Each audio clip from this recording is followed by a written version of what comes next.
Indonesia. Sebelum lanjut ke materi, kami akan memperkenalkan diri kami masing-masing. Perkenalkan, nama saya Nur Hairunisa selaku Ketua dari kelompok 1. Saya Nurlia sebagai anggota kelompok 1 dan saya Wiwit selaku anggota dari kelompok 1. Saya Dimas sebagai anggota kelompok 1.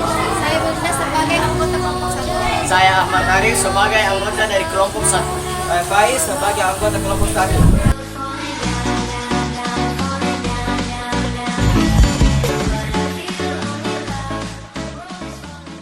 Saya akan menjelaskan tentang Revolusi Nasional Indonesia. Apa sih Revolusi Nasional Indonesia? Revolusi Nasional Indonesia adalah sebuah konflik bersenjata dan pertentangan diplomasi antara Indonesia melawan Belanda yang dibantu oleh pihak sekutu.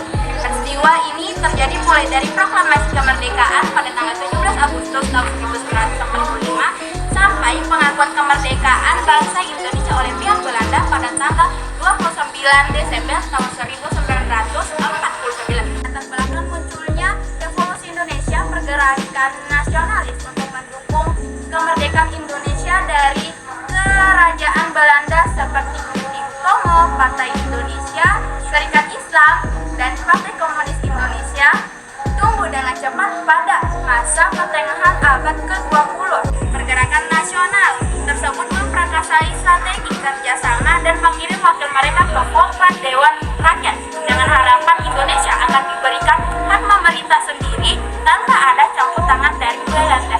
Saya akan melanjutkan penjelasan dari teman saya mengenai latar belakang munculnya Revolusi Indonesia. Pertama, penjajahan Belanda. Belanda telah menjajah Indonesia selama hampir 3 abad sebelum Perang Dunia Kedua. Karena Indonesia merupakan penghasil sumber daya alam yang sangat berharga bagi pemerintahan Belanda. Perang Dunia II memiliki dampak besar bagi Indonesia. Jepang menduduki Indonesia pada tahun 1942 menggantikan pemerintahan kolonial Belanda.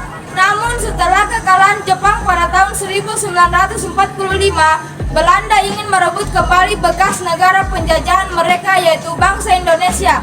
Sekutu termasuk Belanda membentuk suatu badan komando militer bernama Allied Forces for Netherlands Indies atau AFNI pada tanggal 29 September 1945 untuk merebut kembali kekuasaan di Indonesia.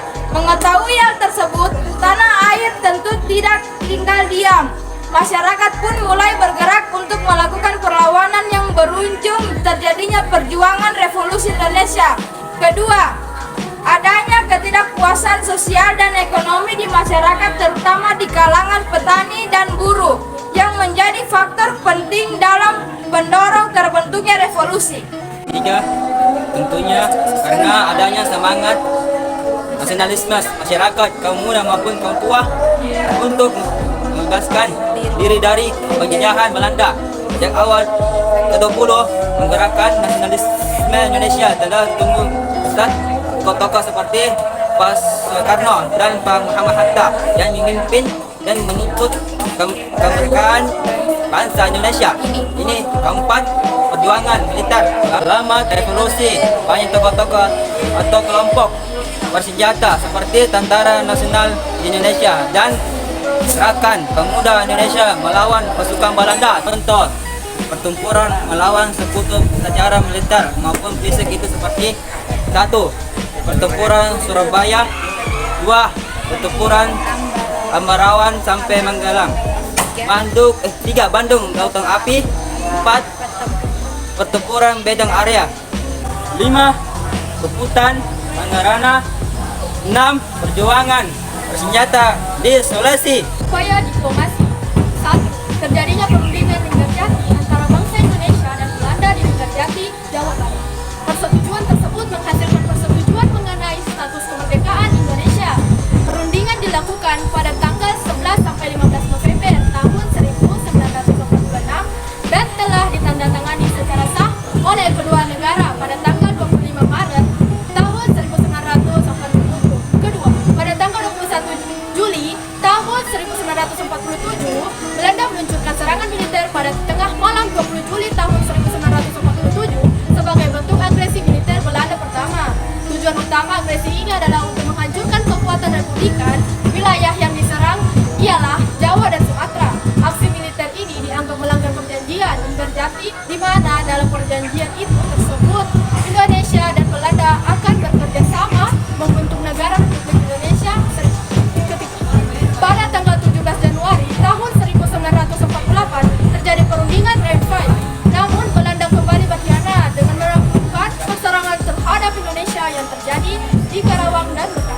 tanggal 19 Desember tahun 1948, agresi militer Belanda II dilakukan, di mana Belanda memperluas daerah serangan mereka sampai ke Yogyakarta yang saat itu menjadi ibu kota. Pada 14 April tahun 1949 terjadi perundingan Royan-Royan untuk menyelesaikan konflik di awal kemerdekaan.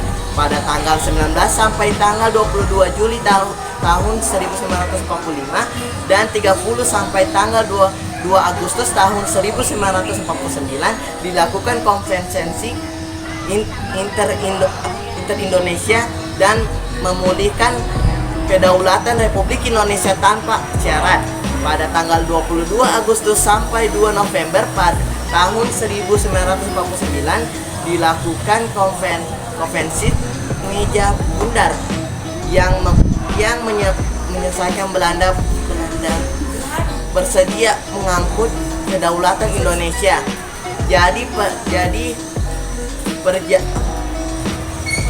Perjuangan revolusi Indonesia terbagi menjadi dua karakteristik, yaitu perlawanan dengan cara fisik, militer, dan perlawanan jalur diplomasi. Adanya pemberontakan komunis pada tanggal 18 September tahun 1948, Republik Soviet Indonesia diproklamasikan di Indonesia oleh anggota PKI yang berniat melakukan pembangkangan atas kepemimpinan Muhammad Hatta. Pertempuran pun terjadi antara Tentara Nasional Indonesia dengan pasukan Partai Komunis Indonesia. Kemenangan pun diraih oleh Tentara Nasional Indonesia, di mana pemimpin PKI Musso berhasil ditangkap dan dibunuh di tempat. Dampak dari Revolusi Nasional Indonesia. Yang pertama, kemerdekaan dan kedaulatan. Revolusi Nasional menghasilkan kemerdekaan Indonesia dari pemerintahan kolonial Belanda dan memerdekakan Indonesia diakui secara internasional. Secara konferensi meja bundar ini mengukuhkan salah satu status Indonesia sebagai negara merdeka dan berdaulat di dunia ini, memungkinkan Indonesia untuk menetapkan sistem pemerintahan dan kebijakan sendiri.